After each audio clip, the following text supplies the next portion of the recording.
Welcome to Diksha aari works. இன்றைக்கி நம்ம ஒரு சிம்பிளான ஸ்லீவ் டிசைனிங் வீடியோ தான் பார்க்க போகிறோம்.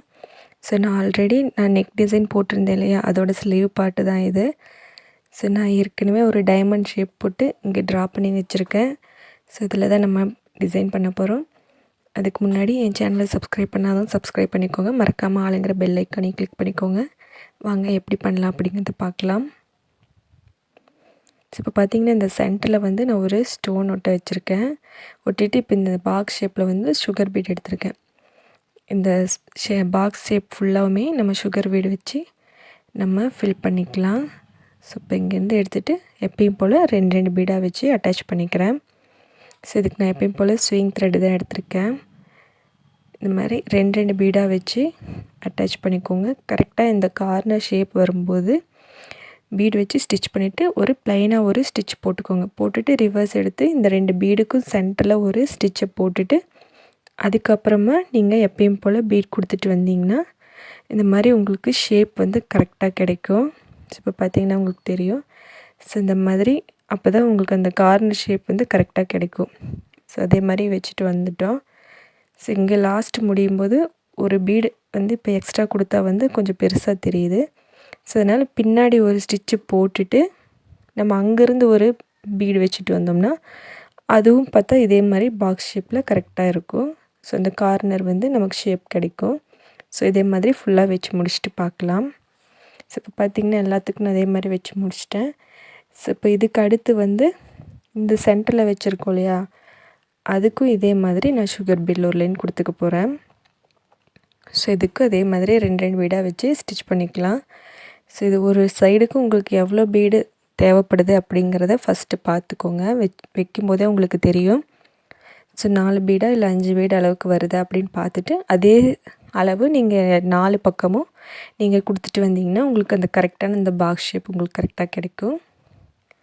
ஸோ அதில் எப்படி டர்ன் பண்ணமோ அதே மாதிரி எக்ஸ்ட்ரா ஒரு ஸ்டிச் போட்டுட்டு அதுக்கப்புறம் ரிவர்ஸ் திருப்பி மறுபடியும் இந்த 2 பீடுக்கு சென்டர்லேயும் ஒரு ஸ்டிச்சு போட்டுட்டு அதுக்கப்புறம் போட்டிங்கன்னா அந்த ஷேப் வந்து அந்த ஷார்ப் எட்ஜ் வந்து உங்களுக்கு கரெக்டாக கிடைக்கும்.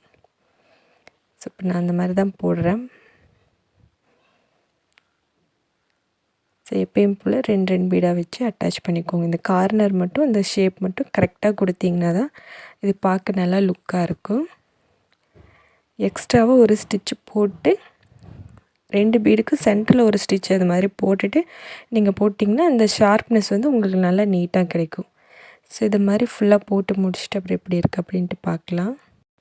ஸோ இப்போ பார்த்திங்கன்னா ஃபுல்லாக கொடுத்து முடிச்சிட்டேன். இப்போ அதுக்கடுத்து வந்து நம்பர் 4 பீட் எடுத்துருக்க ரவுண்ட் பீட் இதை வந்து நம்ம இங்கே வந்து இந்த சுகர் பீட் பக்கத்தில் நம்ம வந்து போட்டுக்கலாம்.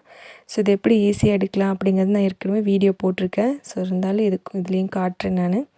ஸோ இந்த மாதிரி த்ரெட்டை பிடிச்சிட்டு அந்த த்ரெட்டை வந்து கொஞ்சம் டைட் பண்ணி பிடிச்சிக்கோங்க. பிடிச்சிட்டு இந்த நீடில் வந்து நேராக உள்ளே விட்டிங்கன்னா போதும். அந்த நீடில் வந்து இடம் இருக்கிற அளவுக்கு நம்ம பீடை வந்து ஏற்றிக்கலாம். ஸோ இது வந்து உங்களுக்கு கொஞ்சம் ஈஸி மெத்தடாக இருக்கும். அதை பிரித்து போட்டுட்டு நம்ம ஒன்றா எடுக்கிறதுக்கு.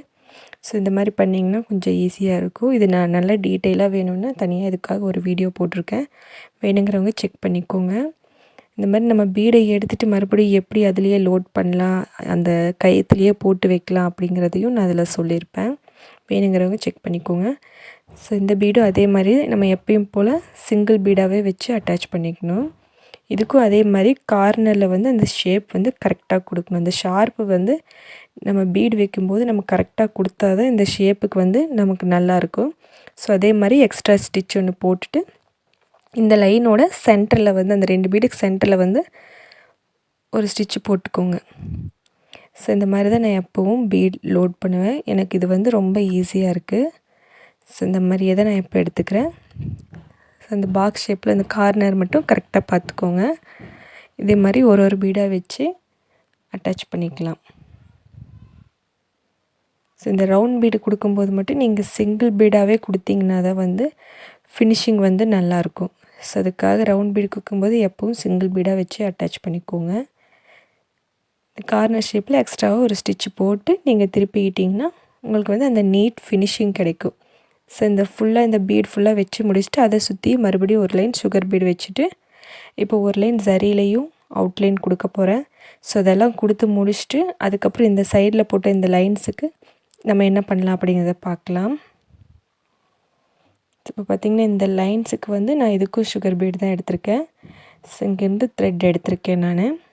ஸோ இப்போ வந்து ஒரு 3 பீடு மட்டும் போட்டு இந்த மாதிரி கிராஸாக வைக்கிறேன்.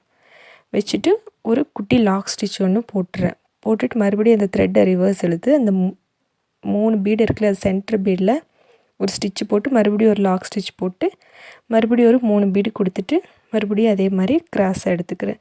ஸோ நம்ம ஒரு லோட் ஸ்டிச்செலாம் போடுவோம் இல்லையா, ஸோ அதே தான் மெத்தட்லாம். ஸோ இதில் வந்து பைப்பிங் ரோப் எதுவும் இல்லாமல் நம்ம வந்து சும்மா ப்ளைனாக வந்து அந்த மாதிரி கொடுக்க போகிறோம். ஸோ இது பார்த்தா ஒரு நமக்கு ஒரு பட்டையாக ஒரு நீட்டாக ஒரு டிசைன் கிடைக்கும். இது பார்த்தா எப்படி இருக்குன்னா சென்டரில் ஒரு லைன் ஃபுல்லாக சுகர் பீடு வச்சுட்டு அதில் ஒன்று விட்டு ஒன்று வந்து நம்ம ஆல்டர்னேட்டிவாக சுகர் பீடு கொடுத்த மாதிரி ஒரு லுக்கு கிடைக்கும். இந்த மாதிரி நீங்கள் வச்சிங்கன்னா ஸோ இதை ஃபுல்லாக வச்சு முடிச்சுட்டு எப்படி இருக்குது அப்படின்ட்டு பார்க்கலாம். ஸோ இந்த லைன் ஃபுல்லாமே இதே மாதிரி தான். ஸோ இப்போ பார்த்திங்கன்னா இதில் வந்து சென்டரில் இருக்கிற இந்த கேப்பில் வந்து ஒரு புட்டா மாதிரி நான் ஒன்று கொடுக்க போகிறேன். இதுக்கு வந்து நம்ம 3 சைஸில் வந்து ரவுண்ட் பீடு எடுத்திருக்கேன். இந்த மாதிரி ஒரு 2 பீடை வந்து லைனாக வச்சுட்டு ஒரு லாக் ஸ்டிச் ஒன்று போட்டுட்டு அப்புறம் த்ரெட்டை ரிவர்ஸ் இழுத்து இந்த 2 பீடுக்கு சென்டரில் ஒரு ஸ்டிச்சை போட்டுட்டு அதுக்கப்புறம் ஒரு பீடு வச்சு நம்ம கவர் பண்ணோம்னா இந்த மாதிரி ஒரு ட்ரையாங்கிள் ஷேப்பில் நமக்கு வந்து கிடைக்கும். இங்கே ஒரு நாட் போட்டுக்கலாம். நமக்கு எங்கெங்கெல்லாம் தேவையோ அந்த இடத்துலலாம் இந்த மாதிரி ஒரு சின்ன புட்டா மாதிரி கொடுத்துக்கிட்டா கொஞ்சம் நீட்டாக இருக்கும். ஸோ இதை ஃபுல்லாக ஃபினிஷ் பண்ணிவிட்டு எப்படி இருக்குது அப்படின்ட்டு பார்க்கலாம். பார்த்திங்கன்னா ஃபினிஷிங் லுக்கு இப்படி தான் இருக்குது. ஸோ எனக்கு ரொம்ப பிடிச்சிருக்கு. உங்களுக்கு பிடிச்சிருந்தால் லைக் பண்ணுங்கள், ஷேர் பண்ணுங்கள், மறக்காமல் கமெண்ட் பண்ணுங்கள். மறக்காமல் என் சேனலை சப்ஸ்கிரைப் பண்ணிக்கோங்க. தேங்க்யூ ஃபார் வாட்சிங். பாய்.